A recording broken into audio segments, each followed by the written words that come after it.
जय हिंद साथियों, मैं अंकित कुमार यादव आप सभी का स्वागत करता हूं सृष्टि ज्ञान केंद्र में, जहां हम पढ़ रहे हैं कक्षा 11वीं की पॉलिटिकल साइंस और जिसमें चल रहा अध्याय 4 जिसका नाम है सामाजिक न्याय। जिसमें हमने लास्ट क्लास में ये जाना और समझा कि सामाजिक न्याय क्यों जरूरी है। आज हम चल रहे हैं उसी की एक कड़ी को आगे बढ़ाने और ये जानने और समझने कि न्यायपूर्ण बंटवारा क्या है और न्यायपूर्ण बंटवारा क्यों होना चाहिए एक न्यायपूर्ण समाज के लिए। तो चलिए पढ़ते हैं और जानते और समझते हैं कि न्यायपूर्ण बंटवारा किसे कहते हैं और न्यायपूर्ण बंटवारा क्यों होना चाहिए एक समाज में। एक समाज में न्यायपूर्ण बंटवारे का क्या अर्थ है और क्यों इतना जरूरी है न्यायपूर्ण बंटवारा किसी भी समाज के लिए। अगर न्यायपूर्ण बंटवारा नहीं होगा तो किस प्रकार की समस्याएं हमें देखने को मिलेंगी, इस बात को हम चल रहे हैं विस्तार पूर्वक जानने और समझने। तो आइए पढ़ते हैं और जानते हैं और समझते हैं कि क्या है न्यायपूर्ण बंटवारे का अर्थ। तो चलिए, समाज में सामाजिक न्याय पाने के लिए सरकारों को यह सुनिश्चित करना होता है कि कानून और नीतियां सभी व्यक्तियों पर निष्पक्ष रूप से लागू हों। क्या कानून और नीतियां दोनों निष्पक्ष तौर पर सब पर एक समान लागू हो। किसके लिए? न्यायपूर्ण बंटवारे के लिए। लेकिन इतना ही काफी नहीं है और इससे कुछ ज्यादा करने की आवश्यकता होती है। जो कमजोर है उसके लिए सिर्फ इतने से काम नहीं बनने वाला, उसको कुछ अफर्मेटिव एक्शंस चाहिए। सामाजिक न्याय का सरोकार वस्तुओं और सेवाओं के न्यायोचित वितरण से भी है, चाहे यह राष्ट्रों के बीच वितरण का मामला हो या किसी समाज के अंदर विभिन्न समूहों और व्यक्तियों के बीच का। यदि समाज का गंभीर सामाजिक या आर्थिक असमानताएं हैं तो यह जरूरी होगा कि समाज के कुछ प्रमुख संसाधनों का पुनर्वितरण हो, जिससे नागरिकों को जीने के लिए समतल धरातल मिल सके। इसीलिए किसी देश के अंदर सामाजिक न्याय के लिए यह जरूरी है कि न केवल लोगों के साथ समाज के कानूनों और नीतियों के संदर्भ में समान बर्ताव किया जाए, बल्कि जीवन की स्थितियों और अवसरों के मामले में भी वे कुछ बुनियादी समानता का उपभोग करें। यह हर व्यक्ति के लिए जरूरी माना गया है कि वह अपने उद्देश्यों के लिए प्रयास कर सके और स्वयं को अभिव्यक्त कर सके। उदाहरण के लिए हमारे देश में सामाजिक समानता को बढ़ावा देने के लिए संविधान ने छुआछूत की प्रथा का उन्मूलन किया और यह सुनिश्चित किया कि निचली कही जाने वाली जातियों के लोगों को मंदिरों में प्रवेश, नौकरियों और पानी जैसी बुनियादी जरूरतों से न रोका जा सके। विभिन्न राज्य सरकारों ने जमीन जैसे महत्वपूर्ण संसाधन के अधिक न्यायपूर्ण वितरण के लिए भूमि सुधार लागू करने जैसे कदम भी उठाए। समझ में आई बात? तो ये सारी बातें भी हमें याद रखनी है। सिर्फ कानून, राजनीतिक अधिकार देने भर से सामाजिक न्याय स्थापित नहीं होगा। सामाजिक न्याय को स्थापित करने के लिए हमें कुछ एक्स्ट्रा कदम भी उठाने पड़ते हैं। और जैसे भारत में जाति प्रथा है तो जाति प्रथा के उन्मूलन के लिए हमें बहुत से काम करने पड़ते हैं, बहुत सी चीजें करनी पड़ती हैं, जिसके माध्यम से हम इस चीज को सुनिश्चित कर पाते हैं कि सही चीज सही दिशा में जाए। समझ में आई बात? सही चीज और सही दिशा में जाए, ठीक है, जिसको जरूरत है उसको मिले। समाज में न्याय की स्थापना से जुड़े कुछ सवाल सामने खड़े हैं।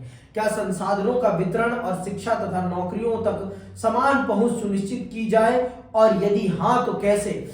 ऐसे मामलों में मत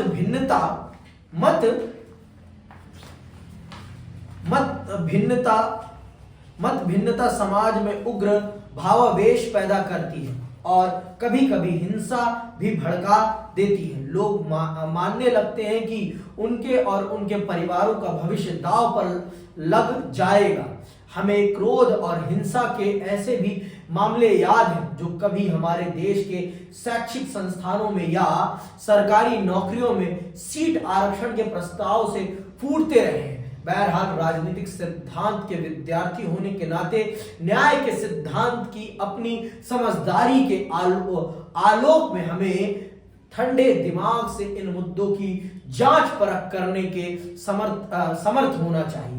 क्या वंचितों की सहायता की योजना न्याय सिद्धांत की कसौटी पर खरी मानी जा सकती है? अगले खंड में हम सुप्रसिद्ध राजनीतिक दार्शनिक जॉन मार्शल द्वारा प्रस्तुत न्यायोचित वितरण के सिद्धांत पर चर्चा करेंगे।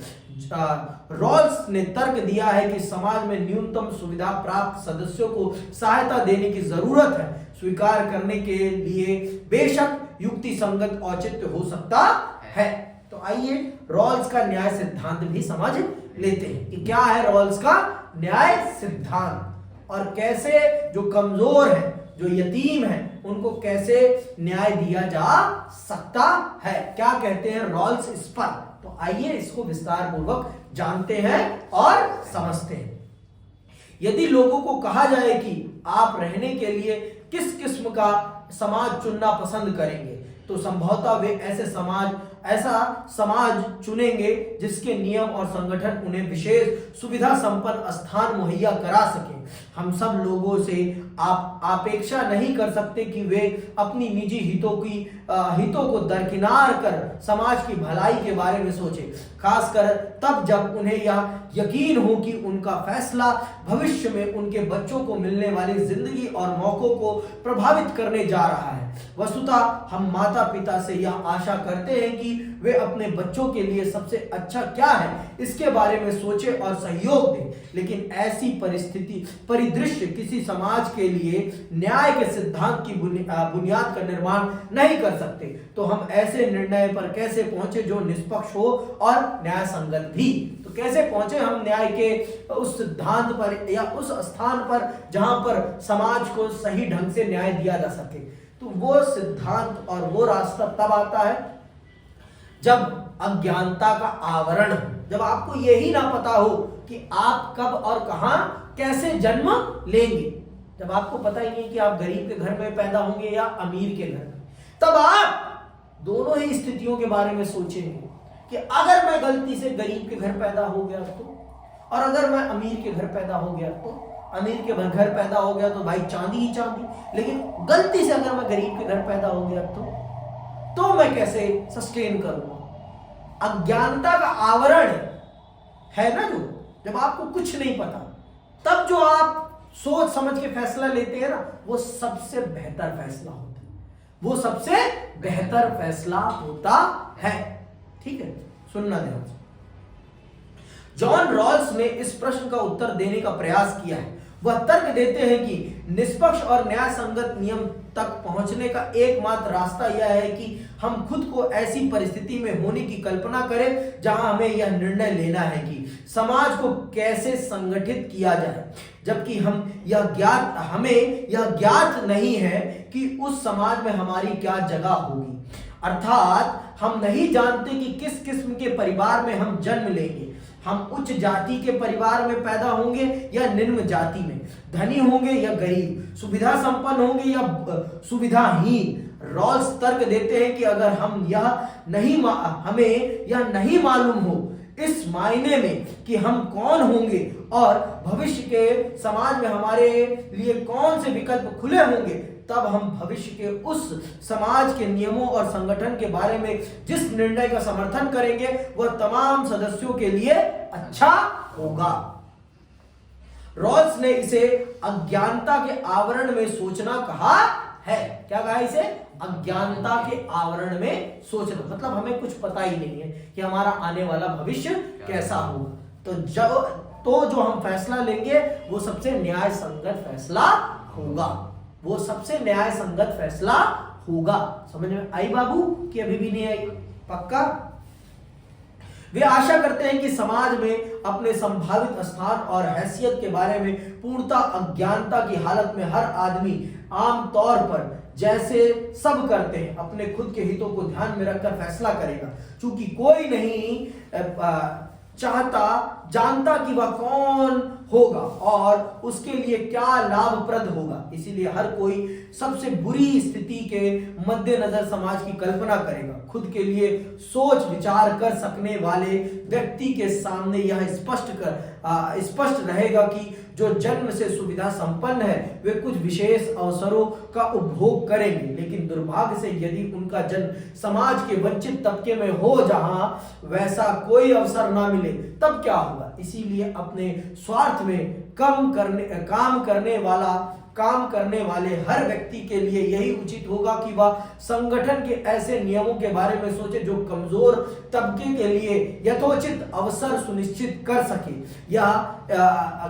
इस प्रयास से दिखेगा कि शिक्षा, स्वास्थ्य, आवास जैसे महत्वपूर्ण संसाधन सभी लोगों को प्राप्त हो, चाहे वे उच्च वर्ग के या ना हो। मतलब फिर आप ऐसी बातें सोचेंगे जिससे कि आप सबके हित को सोचेंगे। आपको पता नहीं है ना भाई कि आप गरीब घर में पैदा होंगे या अमीर घर में पैदा होंगे, तो आप दोनों ही स्थितियों के बारे में सोचेंगे। तो आप गरीब के हित के बारे में भी सोचेंगे कि मान लो अगर मैं गरीब के घर पैदा हो गया तो मुझे कैसी सुविधाएं मिलनी चाहिए, तब आप एक गरीब के बारे में भी सोच पाएंगे। बेशक अपनी पहचान को विस्मृत करना और अज्ञानता के आवरण में खड़ा होने की कल्पना करना किसी के लिए सहज नहीं, लेकिन तब अधिकांश लोगों के लिए यह भी उतना ही कठिन है कि वे आत्मत्यागी बने और अजनबी लोगों के साथ अपने सौभाग्य की हिस्सेदारी करें। यही कारण है कि हम अनादत आत्मत्याग को वीरता से जोड़ते हैं। इन मानवीय दुर्बलताओं और सीमाओं के मद्देनजर हमारे लिए ऐसे ढांचे के बारे में सोचना बेहतर होगा जिसमें असाधारण कार्रवाइयों की जरूरत ना रहे।